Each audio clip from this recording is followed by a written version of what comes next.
Is conscience really the voice of God? Some people describe it that way, while others understand conscience as something shaped by our feelings, experiences, reasoning, and society. The Catholic answer is more nuanced than a simple yes or no. We often experience thoughts that seem to say, do this, don't do that, or even, but why? Yet many different influences speak within us, our emotions, memories, desires, and the people around us. How can we decide which voice deserves our trust? Traditional imagery often places an angel on one shoulder and a devil on the other. The angel represents goodness, while the devil represents temptation or selfish desire. It is a memorable way of showing an inner moral struggle, but it is a symbol, not a literal definition of conscience. Conscience can be accompanied by guilt, fear, peace, or comfort.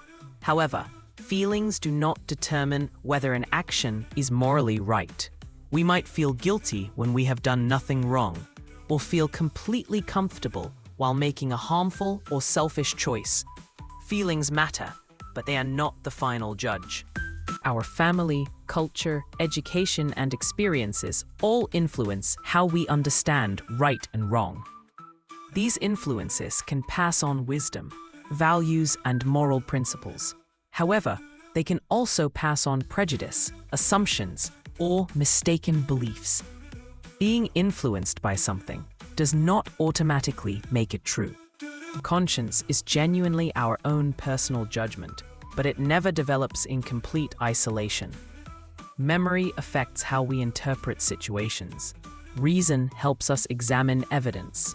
Desire can pull us towards what we want, while bias may prevent us from seeing the situation clearly. Christians often call conscience the voice of God because they believe God continually calls people towards goodness. However, this does not mean that every thought appearing in our minds comes directly from God. Listening for God also requires reflection, honesty, and careful discernment. The Catholic Church defines conscience as a judgment of reason.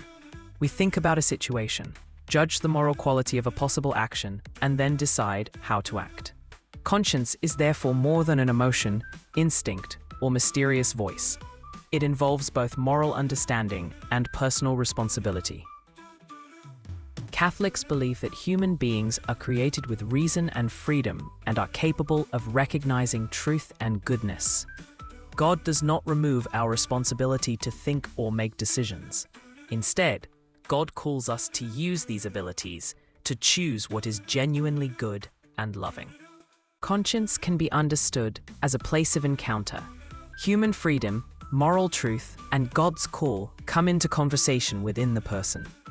The judgment remains genuinely ours, but through conscience, we may encounter a truth that challenges selfishness and calls us towards love, justice, and goodness. Not simply, conscience is not normally God dictating instructions directly into our minds. It is a human judgment of reason, influenced by many different factors. Yet conscience may still be a place where God's call towards truth and goodness is heard. The important question becomes, what has shaped the voice within you? Thank you for watching. If this video helped you think more deeply about conscience, please like, comment, and subscribe. Keep questioning your assumptions, keep reflecting carefully, and keep seeking what is genuinely true and good.